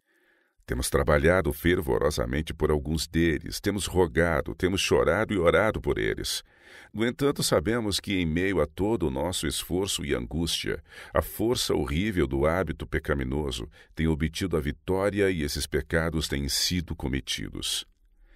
Através de graves manifestações de enfermidade ou mediante poderosas convicções, a consciência de alguns dos infratores foi despertada e os afligiu tanto que foram levados à confissão dessas coisas com profunda humilhação. Outros são igualmente culpados, têm praticado esse pecado durante quase toda a vida e, em seu organismo enfraquecido e memória debilitada, estão colhendo o resultado desse pernicioso hábito. Todavia, são muito orgulhosos para confessar. São dissimulados e não experimentam arrependimento por esse grande pecado. Minha confiança na experiência cristã de tais pessoas é muito pequena. Parecem ser insensíveis à influência do Espírito de Deus. O sagrado e o profano são iguais para eles. A prática de vício tão degradante como a poluição de seu próprio corpo não as leva a derramar lágrimas amargas e ao arrependimento de coração. Sentem que seu pecado é apenas contra si mesmas. Aqui elas erram. Ficam doentes de corpo ou mente e outros sofrem. A imaginação é fraca, a memória é deficiente. São cometidos erros e há faltas em toda parte que afetam seriamente aqueles com quem vivem ou com elas se associam. Vexame e pesar são experimentados porque essas coisas chegam ao conhecimento de outros. Mencionei esses casos para ilustrar o poder desse vício destruidor do corpo e da alma. A mente fica entregue às baixas paixões. As faculdades morais e intelectuais são dominadas pelas propensões sensuais. O corpo e a mente são enfraquecidos. O alimento ingerido para nutrir o organismo é mal baratado. O esgotamento orgânico é grande. Os sensíveis nervos da mente, incitados por ação antinatural, tornam-se entorpecidos e, em certa medida, paralisados. As faculdades morais e intelectuais enfraquecem-se, enquanto que as paixões sensuais são fortalecidas e se desenvolvem com a prática. O apetite por alimento insalubre clama por satisfação. Nas pessoas viciadas no hábito do abuso próprio, masturbação, é impossível despertar-lhes as sensibilidades morais para apreciarem as coisas eternas ou deleitar-se em exercícios espirituais. Pensamentos impuros tomam e controlam a imaginação e fascinam a mente, e segue-se um quase incontrolável desejo para a prática de atos impuros. Se a mente fosse educada a contemplar assuntos elevados, a imaginação ensinada a refletir sobre coisas puras e santas, ela seria fortalecida contra esse vício terrível, degradante, destruidor da alma e do corpo. Seria pela disciplina acostumada a demorar-se nas coisas elevadas, celestiais, puras e sagradas, e não poderia ser atraída para esse vício torpe, corrupto e vil. O que poderíamos dizer daqueles que estão vivendo sob a resplendente luz da verdade, embora diariamente praticando e seguindo uma conduta de pecado e crime? Prazeres proibidos, excitantes, os atraem e lhes controlam todo o ser. Tais pessoas têm prazer na injustiça e iniquidade e devem perecer do lado de fora da cidade de Deus com tudo o que é abominável. Tenho procurado alertar os pais para o seu dever, no entanto, eles continuam dormindo. Seus filhos estão praticando o vício secreto, masturbação e os enganam. Vocês têm confiança implícita neles que os consideram bons e inocentes demais para serem capazes de praticar a iniquidade em segredo. Os pais mimam seus filhos e os induzem ao orgulho, não os restringindo com firmeza e determinação. Ficam tão receosos diante de sua obstinação que temem o contato com eles. O pecado de negligência apontado em Eli será o seu pecado. De mais alto valor para todos os que estão buscando a imortalidade é a exortação de Pedro. Dirige-se ele aos da mesma fé. Simão Pedro, servo e apóstolo de Jesus Cristo, aos que conosco alcançaram fé igualmente preciosa pela justiça de nosso Deus e Salvador Jesus Cristo. Graça e paz vos sejam multiplicadas pelo conhecimento de Deus e de Jesus, nosso Senhor. Visto como o seu divino poder nos deu tudo o que diz respeito à vida e piedade, pelo conhecimento daquele que nos chamou por sua glória e virtude, pelas quais ele nos tem dado grandíssimas e preciosas promessas, para que por elas fiqueis participantes da natureza divina, havendo escapado da corrupção que pela concupiscência há no mundo, e vós também, pondo nisto mesmo toda a diligência, acrescentai à vossa fé a virtude, e a virtude a ciência, e a ciência a temperança, e a temperança a paciência, e a paciência a piedade, e a piedade o amor fraternal, e ao amor fraternal a caridade. Porque se em vós houver e aumentarem estas coisas, não vos deixarão ociosos nem estéreis no conhecimento de nosso Senhor Jesus Cristo. Pois aquele em quem não há estas coisas é cego, nada vendo ao longe, havendo-se esquecido da purificação dos seus antigos pecados. Portanto, irmãos, procurai fazer cada vez mais firme a vossa vocação e eleição, porque fazendo isto nunca jamais tropeçareis. Porque assim vos será amplamente concedida a entrada no reino eterno de nosso Senhor e Salvador, Jesus Cristo. 2 Pedro, capítulo 1, versos de 1 a 11. Achamo-nos em um mundo que está cheio de luz e conhecimento. Todavia, muitos que pretendem pertencer à mesma fé preciosa são voluntariamente ignorantes. Acham-se circundados de luz, todavia não a aproveitam para o próprio bem. Os pais não veem a necessidade de informar-se obtendo conhecimento e pondo-o em uso prático em sua vida conjugal. Caso seguissem a exortação do apóstolo e vivessem sob o plano de adição, não seriam infrutíferos no conhecimento de nosso Senhor Jesus Cristo. Muitos, porém, não compreendem a obra da santificação. Parecem pensar que a atingiram quando aprenderam apenas as primeiras lições de adição. A santificação é uma obra progressiva, não é atingida em uma hora ou em um dia, sendo então conservada sem qualquer esforço especial de nossa parte. Muitos pais não obtêm o conhecimento que deviam em sua vida matrimonial. Não se guardam para que Satanás não se aproveite deles, controlando-lhes a mente e a vida. Não veem que Deus requer que eles controlem sua vida matrimonial, evitando qualquer excesso. Bem poucos, porém, sentem ser um dever religioso reger as próprias paixões. Uniram-se ao matrimônio ao objeto de sua escolha, e daí raciocinam que o casamento santifica a condescendência com as paixões inferiores.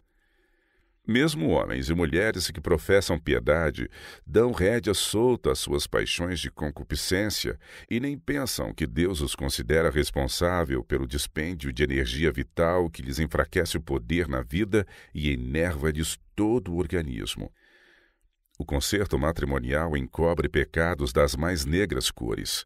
Homens e mulheres que professam piedade desonram o próprio corpo mediante a condescendência com as paixões corruptas, rebaixando-se mais que as criaturas irracionais. Abusam das faculdades que Deus lhes deu a fim de serem preservadas em santificação e honra. A saúde e a vida são sacrificadas sobre o altar da paixão inferior. As mais elevadas e nobres faculdades são postas em sujeição às propensões sensuais. Os que assim pecam não conhecem os resultados dessa maneira de proceder. Pudessem todos ver a soma de sofrimentos que trazem sobre si mesmos por sua pecaminosa condescendência e ficariam alarmados, e alguns, pelo menos, recuariam da senda de pecado que traz tão tremendos resultados.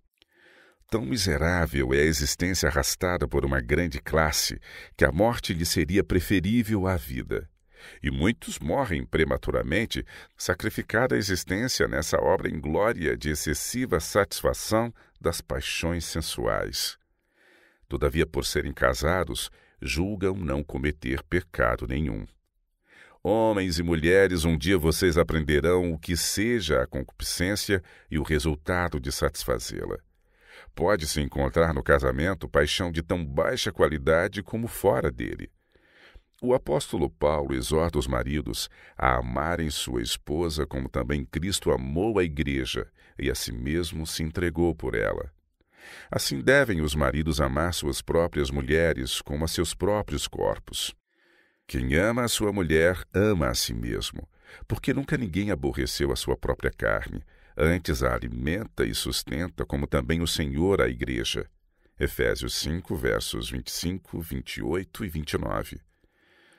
Não é um amor puro que leva um homem a tornar sua esposa instrumento para servir a sua sensualidade. É a paixão sensual que clama por satisfação. Quão poucos os homens que manifestam seu amor na maneira indicada pelo apóstolo, como também Cristo amou a igreja e a si mesmo se entregou por ela, para não poluí-la, mas a santificar, purificando-a para a apresentar santa e irrepreensível. Efésios 5, de 25 a 27. Tal é nas relações conjugais o amor que Deus reconhece como santo. O amor é um princípio puro e santo. A paixão sensual, porém, não admitirá restrição e não será ditada pela razão ou por ela controlada. É cega às consequências, não raciocina da causa para o efeito. Muitas mulheres sofrem de grande debilidade e doenças crônicas porque as leis de seu ser têm sido desrespeitadas, as leis da natureza foram calcadas a pés. A energia nervosa do cérebro é esmanjada por homens e mulheres, sendo invocada para uso antinatural a fim de satisfazer baixas paixões, e esse odioso monstro, a paixão baixa e vil, toma o delicado nome de amor. Muitos professos cristãos que passaram diante de mim pareciam destituídos de domínio moral. Tinham mais de animal que de divino. Eram, na verdade, quase simplesmente animais. Homens dessa espécie degradam a esposa a quem prometeram proteger e amar ternamente. Ela é tornada um instrumento para serviço das propensões vis e concupiscentes. E muitas mulheres se submetem a tornar-se escravas de paixão concupiscente, não possuem seu corpo em santificação e honra. A esposa não conserva a dignidade e o respeito de si mesma que possuía anteriormente ao casamento. Esta santa instituição devia ter preservado e desenvolvido seu respeito feminil e sua santa dignidade. Mas sua feminilidade pura, digna, divina, tem sido consumida no altar da vil paixão e é sacrificada a fim de agradar ao marido. Em breve, ela perde o respeito por ele, que não considera as leis a que a criação irracional presta obediência. A vida conjugal torna-se jugo mortificante, pois o amor extingue-se e frequentemente é substituído pela desconfiança, o ciúme e o ódio. Homem algum amará verdadeiramente a sua esposa quando ela se submete pacientemente a tornar-se sua escrava e servir às suas depravadas paixões. Em sua passiva submissão, ela perde o valor que outrora possuía aos olhos dele. Ele a vê degradada de tudo quanto era elevado para um baixo nível, e não demora que suspeite que ela se submeta com a mesma passividade a ser degradada por outro assim como por ele. Duvida-lhe da constância e pureza, cansa-se dela e busca novos objetos para despertar e intensificar suas paixões infernais. A lei de Deus não é considerada. Tais homens são piores que os animais, são demônios em forma humana. Não conhecem os elevados, enobrecedores princípios do amor verdadeiro e santificado. A esposa também passa a sentir ciúmes do marido e suspeita que, tivesse ele oportunidade, com a mesma prontidão dirigiria a outra da mesma maneira que a ela suas atenções amorosas. Percebe que ele não é controlado pela consciência ou pelo temor de Deus. Todas essas santificadas barreiras são derribadas pelas paixões concupiscentes. Tudo quanto no marido é de natureza divina torna-se servo da sensualidade baixa e embrutecedora. O mundo está cheio de homens e mulheres desta classe, e casas bem arranjadas, de bom gosto, dispendiosas, encerram um inferno no interior. Imaginem, se lhes for possível, o que pode ser a descendência de pais assim. Não hão de os filhos imergir ainda mais baixo na escala? Os pais dão cunho ao caráter dos filhos. Portanto, os filhos nascidos a esses pais herdam deles disposições mentais de baixa, vil espécie. E Satanás incentiva tudo quanto tende à corrupção.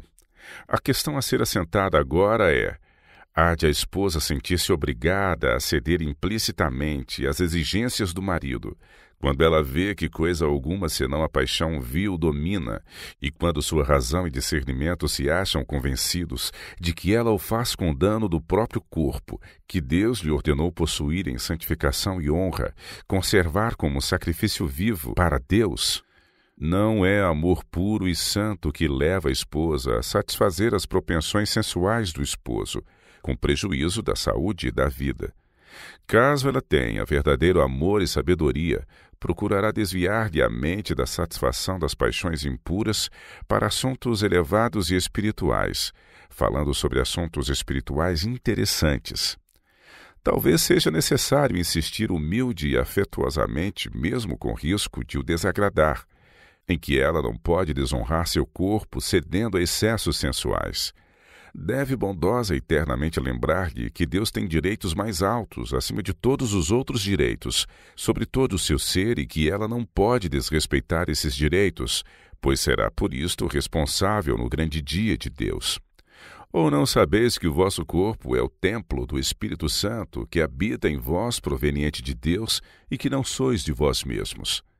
Porque fostes comprados por bom preço, glorificai, pois, a Deus no vosso corpo e no vosso espírito, os quais pertencem a Deus. 1 Coríntios capítulo 6, versos 19 e 20. Fostes comprados por bom preço, não vos façais servos dos homens. 1 Coríntios 7, 23. Caso ela eleve suas afeições e em santificação e honra conserve sua pura dignidade de mulher, poderá por sua sensata influência fazer muito para santificar o marido, cumprindo assim sua alta missão. Por esta maneira de agir, ela pode salvar tanto o marido como a si mesma, realizando uma dupla obra.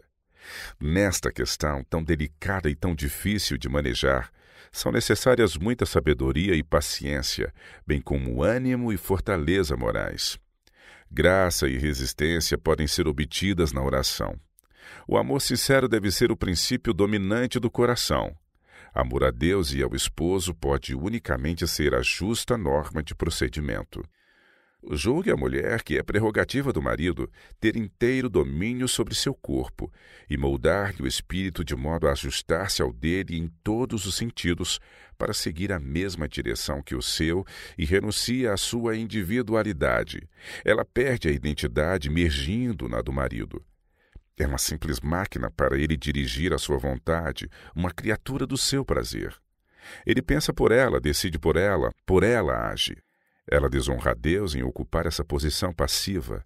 Cabe-lhe diante de Deus uma responsabilidade que é seu dever conservar. Quando a mulher sujeita o corpo e a mente ao domínio do marido, sendo passiva diante da vontade dele em tudo, sacrificando sua consciência, dignidade, mesmo personalidade, perde a oportunidade de exercer aquela poderosa influência que deveria possuir para o bem, a fim de elevar o marido. Ela podia abrandar-lhe a natureza áspera, e sua santificadora influência poderia ser usada de modo a purificar e polir, levando-o a esforçar-se zelosamente por governar suas próprias paixões e ser mais espiritual, para que sejam juntamente participantes da natureza divina, havendo escapado da corrupção que pela concupiscência há no mundo. 2 Pedro, capítulo 1, verso 4. Grande pode ser o poder da influência no conduzir a mente a assuntos elevados e nobres, acima das baixas condescendências sensuais naturalmente buscadas pelo coração não renovado pela graça. Caso a esposa ache que, a fim de agradar ao marido, deve descer à norma por ele mantida, quando a paixão sensual é a principal base de seu amor e lhe rege as ações, ela desagrada a Deus, pois deixa de exercer uma santificadora influência sobre o marido. Se ela acha dever submeter-se às suas paixões sensuais sem uma palavra de admoestação, não compreende seu dever para com ele e para com o seu Deus. O excesso sexual destruirá com efeito o amor para com os cultos devocionais.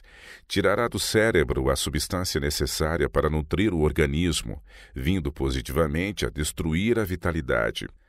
Mulher alguma deve ajudar o marido nesta obra de autodestruição. Ela não o fará caso esteja esclarecida e tenha por ele verdadeiro amor. Quanto mais condescendência houver com as paixões sensuais, tanto mais fortes se tornarão elas, e mais violentos serão seus reclamos quanto à satisfação. Que os homens e mulheres tementes a Deus despertem para o seu dever. Muitos professos cristãos sofrem de paralisia de nervos e cérebro devido à sua intemperança neste sentido. Podridão. Eis o que se encontra nos ossos e medula de muitos que são considerados bons homens, que oram e choram e ocupam altas posições, mas cuja carcaça poluída jamais transporá os portais da cidade celestial. Oh, se eu pudesse fazer todos compreenderem sua obrigação para com Deus, quanto a conservar a estrutura mental e física nas melhores condições, a fim de prestarem serviço perfeito a seu Criador. Refreie-se a esposa cristã, tanto por palavras como por atos, de provocar as paixões sensuais do marido. Muitos não têm absolutamente forças para desperdiçarem nessa direção. Desde sua juventude têm enfraquecido o cérebro e debilitado sua constituição em virtude da satisfação dos apetites sensuais. Abnegação e temperança, eis o que devia constituir sua divisa na vida conjugal.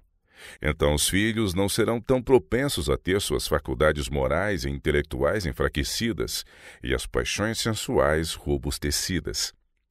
O vício nos filhos é quase universal. Não haverá uma causa? Quem lhes imprimiu o cunho do caráter? Que o Senhor possa abrir os olhos de todos para verem que se encontram em lugares escorregadios.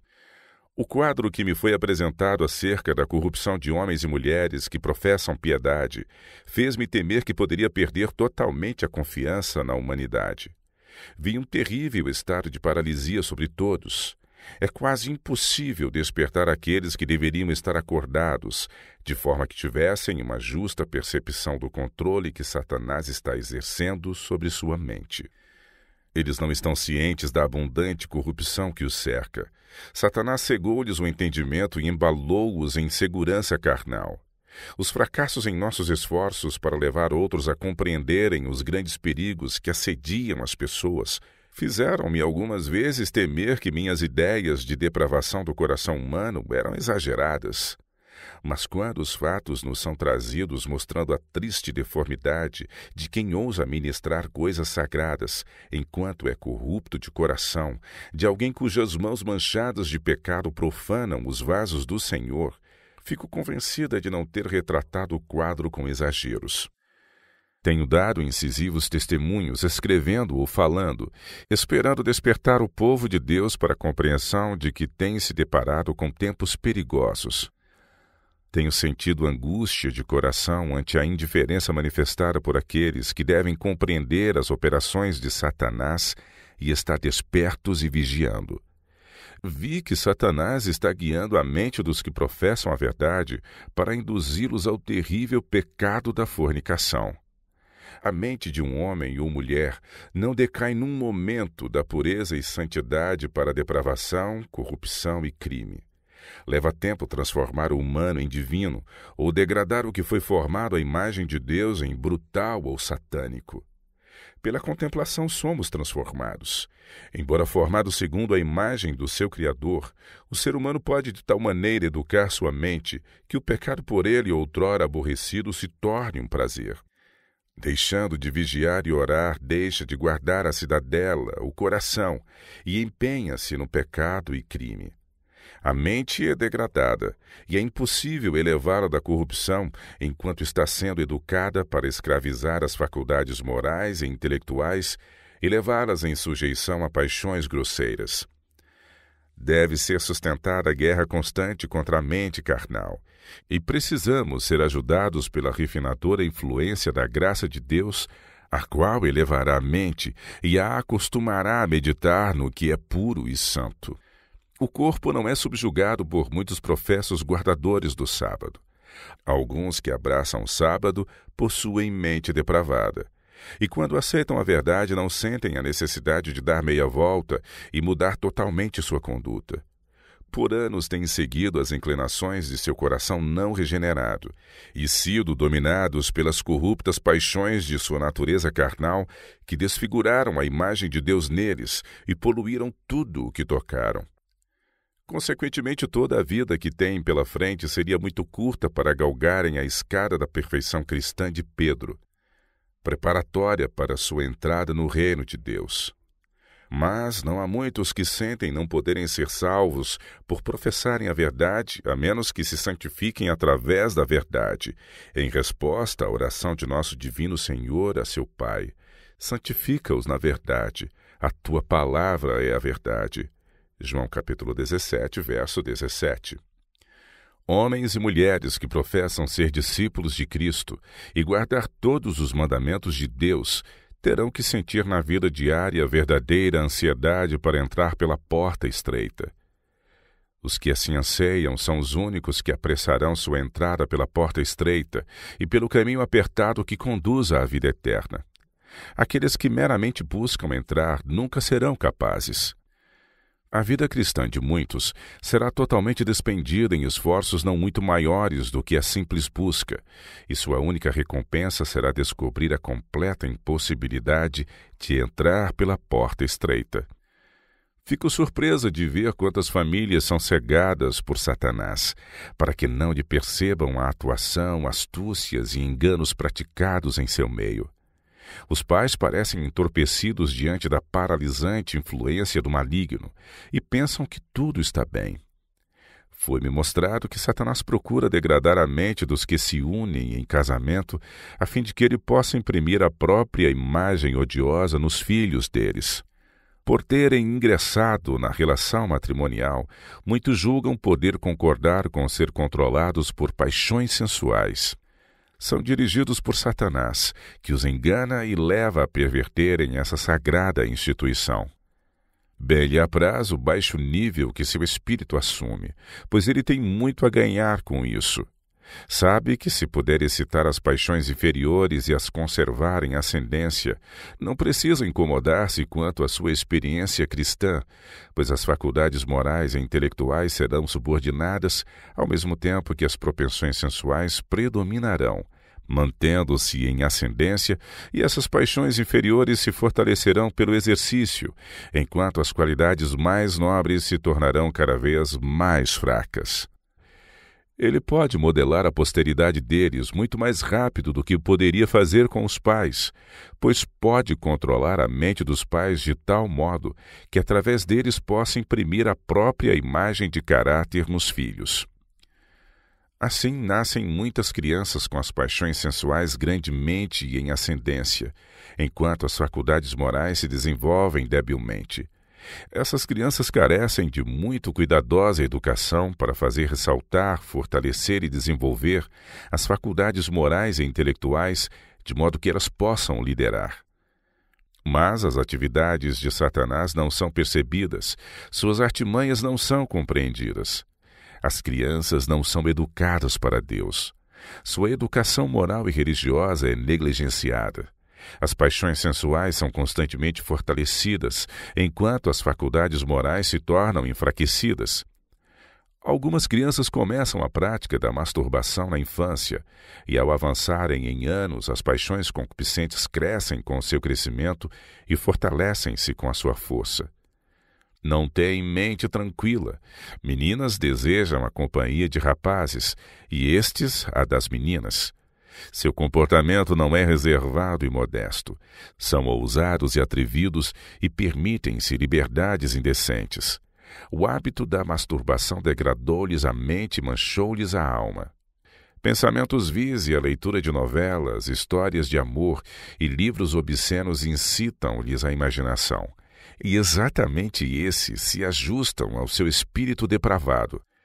Não amam o trabalho, e empenhados nele queixam-se de fadiga, doem-lhes as costas e dói-lhes a cabeça. Não haverá causa bastante? Fatigam-se por motivo de seu trabalho? Não, não. No entanto, os pais têm pena dessas crianças ao se queixarem e as aliviam de trabalho e responsabilidade. Isto é a pior das coisas que por elas podem fazer. Removem assim quase a única barreira que impede Satanás de ter livre acesso à sua mente enfraquecida. O trabalho útil lhe seria, em certa medida, uma salvaguarda contra o seu controle sobre elas. Temos algum conhecimento da maneira pela qual Satanás trabalha e de como ele alcança êxito. Pelo que me foi mostrado, ele paralisa a mente de pais. Eles são lerdos em suspeitar que os próprios filhos possam estar em erro e pecado. Alguns desses filhos professam ser cristãos e os pais continuam dormindo sem temer o perigo, enquanto a mente e o corpo dos filhos estão se tornando uma ruína. Há pais que nem mesmo tomam o cuidado de ter os filhos com eles quando na casa de Deus. Meninas assistem às reuniões e se assentam às vezes com os pais, mas mais frequentemente nos últimos bancos. Têm o hábito de achar uma desculpa para saírem do recinto. Rapazes percebem isso e saem antes ou depois das meninas, e então, terminada a reunião, acompanham-nas para casa. Nem por isso os pais se tornam mais prudentes. Além disso, rapazes e meninas apresentam desculpas para passear e se reúnem nas praças ou outros locais pouco frequentados, e ali brincam e têm um tempo vivamente divertido, sem nenhum olho experiente a vigiá-los e adverti-los. Eles imitam homens e mulheres adultos. Esta é uma época dissoluta. Meninos e meninas começam a dar atenção uns aos outros quando deviam estar no jardim da infância, aprendendo a ser modestos no procedimento. Qual é o efeito dessa confusão comum? Aumenta a pureza dos jovens que assim se reúnem? Claro que não. Aumenta as primeiras paixões sensuais. Depois de tais encontros, os jovens são enlouquecidos pelo diabo e se entregam às suas práticas vis. Os pais estão dormindo e não sabem que Satanás implantou a sua infernal bandeira justamente na casa deles. Fui levada a indagar: o que será dos jovens nesta época corrupta? Repito, os pais estão dormindo. As crianças estão enlouquecidas com o apaixonado sentimentalismo e a verdade não tem poder para corrigir o mal. Que se poderá fazer para deter a onda de males? Se quiserem, os pais poderão fazer muito. Caso uma menina que acaba de entrar na adolescência seja abordada com familiaridade por um rapaz de sua idade ou mais velho, deve ser ensinada a indignar-se tanto com isso que tais liberdades jamais se repitam. Quando a companhia de uma menina é frequentemente procurada por meninos ou rapazes, algo está errado. Essa jovem precisa de uma mãe que lhe mostre seu lugar, que a restrinja, ensinando-lhe o que é próprio para uma menina de sua idade. A corruptora crença prevalecente de que, segundo o ponto de vista da saúde, devem os sexos misturar-se, tem realizado sua perniciosa obra. Quando os pais e tutores manifestarem 1/10 da perspicácia de Satanás, então essa associação de sexos poderá ser quase inofensiva. Como está acontecendo, Satanás tem muito êxito em seus esforços para enfeitiçar a mente dos jovens, e a mistura de meninos e meninas apenas aumenta 20 vezes mais o mal. Que os rapazes e as moças se empenhem em trabalho útil. Se estiverem cansados, terão menos inclinação para corromper o próprio corpo. Nada mais se pode esperar no caso dos jovens, a menos que haja uma inteira mudança de mente nos mais velhos. O vício se estampa no rosto dos rapazes e das moças. E o que está sendo feito para impedir o progresso deste mal? Aos meninos e rapazes são permitidas e encorajadas certas liberdades através de propostas indecorosas de moças e mulheres jovens. Possa Deus despertar os pais e as mães para trabalharem diligentemente, a fim de mudarem esse terrível estado de coisas, é a minha oração. Tenho recorrido aos testemunhos dirigidos aos observadores do sábado e fiquei pasmada diante da misericórdia de Deus e do seu cuidado por seu povo em dar-lhes tantas advertências, apontar-lhes os perigos e apresentar-lhes a posição elevada que deseja ver ocupada por eles. Se eles se conservassem no seu amor, separando-se totalmente do mundo, ele faria repousar sobre eles sua bênção particular e resplandecer a luz divina ao seu redor. A influência deles para o bem se faria sentir em todos os ramos da obra e em todos os campos de evangelização. Se, porém, deixarem de corresponder ao pensamento de Deus, se continuarem a ter uma compreensão tão acanhada do caráter exaltado de sua obra, como tiveram no passado, sua influência e seu exemplo hão de provar-se uma terrível maldição. Eles farão mal e só mal. O sangue de almas preciosas será encontrado em suas vestes. Os testemunhos de advertência têm sido repetidos. Eu pergunto, quem lhes tem dado atenção?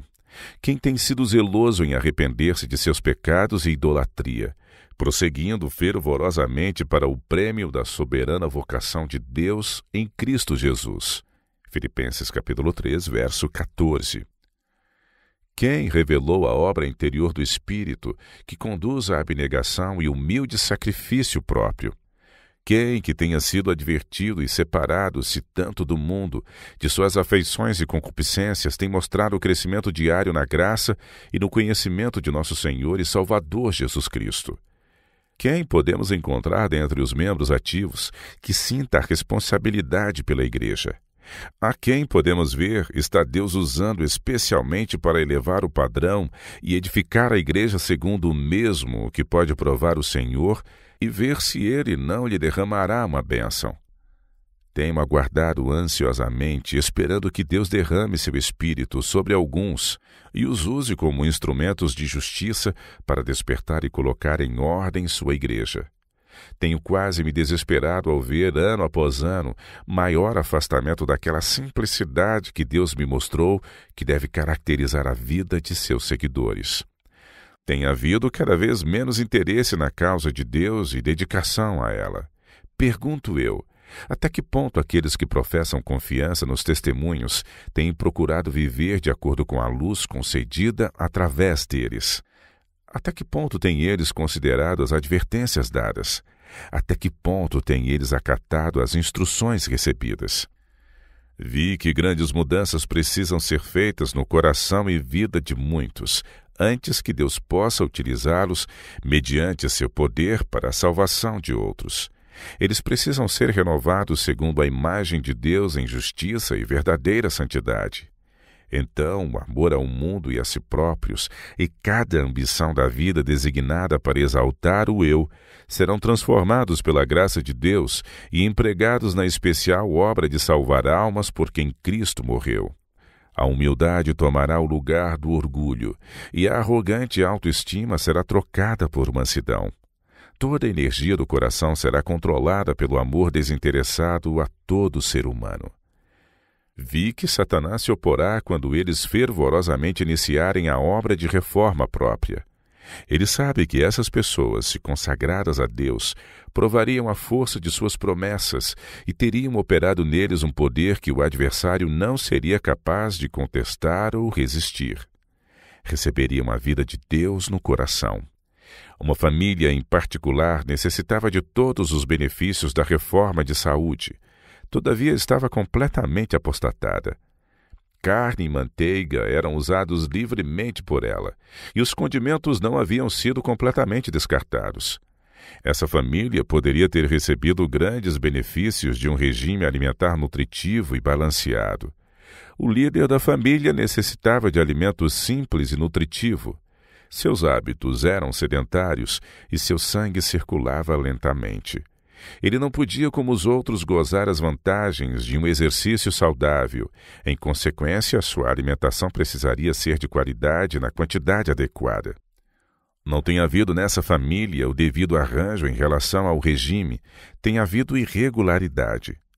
Devia ter havido o tempo certo para cada refeição, e o alimento devia ter sido preparado de forma simples, livre de gordura.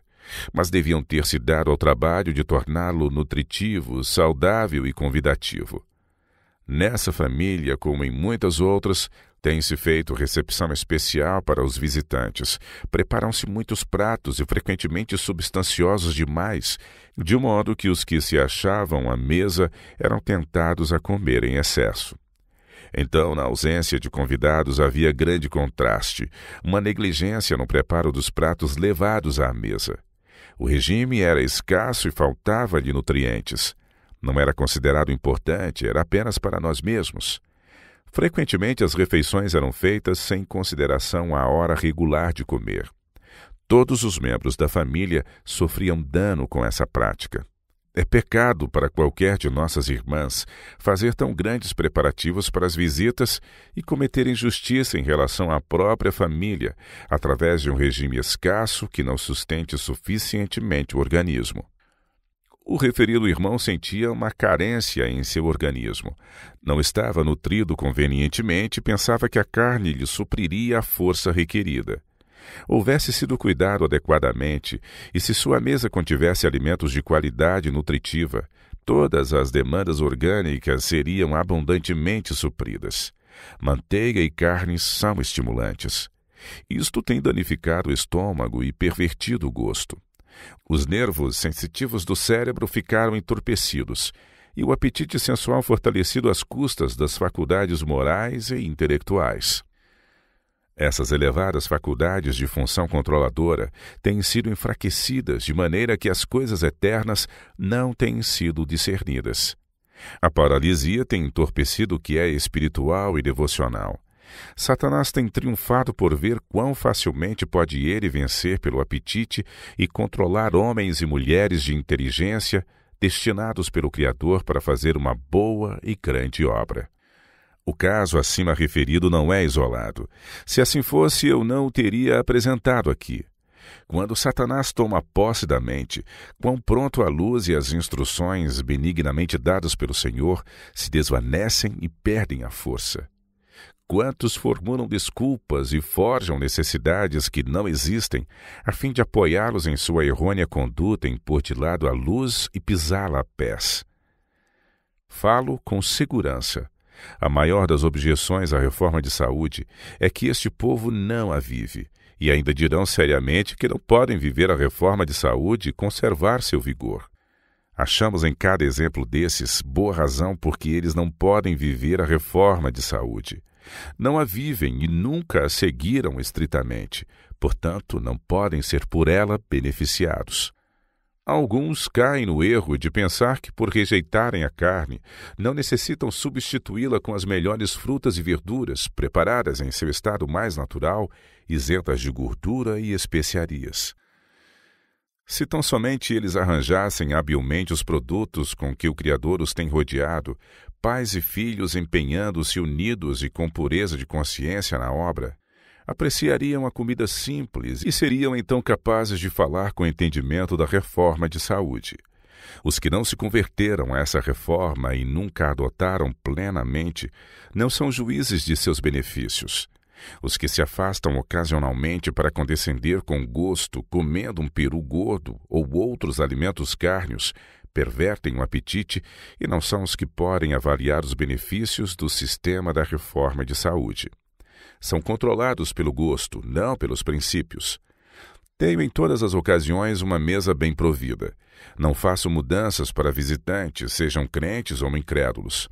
Espero nunca ser tomada de surpresa pelo despreparo em receber de 1 a 6 pessoas que chegarem de improviso. Tenho bastante comida simples e saudável pronta para satisfazer a fome e nutrir o organismo. Se alguém quiser mais que isto, está na liberdade de procurá-la noutra parte. Nem manteiga, nem alimentos cárneos de qualquer espécie vêm à minha mesa. Raramente aí se encontra bolo.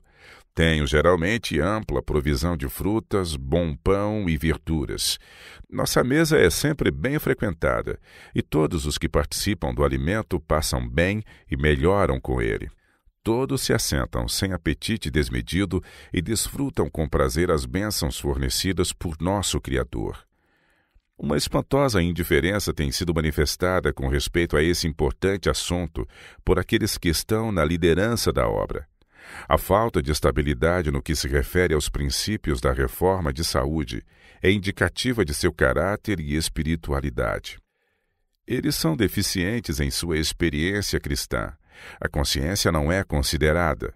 A base ou causa de cada reta ação existente e operante no coração renovado garante a obediência, sem estímulos externos ou motivos egoístas. O espírito da verdade e a boa consciência são suficientes para inspirar e regular os motivos e a conduta daqueles que aprendem de Cristo e de são semelhantes. Os que não têm em si mesmos nenhuma força procedente do princípio religioso são facilmente influenciados pelo exemplo de outros na conduta errada. Aqueles que nunca aprenderam com Deus seu dever e a conhecer seus propósitos com respeito a eles próprios não estarão seguros em tempo de severo conflito com os poderes das trevas. São abalados pelas aparências externas e do momento. Homens mundanos são governados por princípios mundanos. Eles não podem apreciar nenhum outro. Mas os cristãos não devem ser governados por esses princípios. Eles não devem procurar fortalecer-se no desempenho do dever por qualquer outro motivo a não ser o amor à obediência a cada reclamo divino, como encontrado em sua palavra e ditado por uma consciência esclarecida.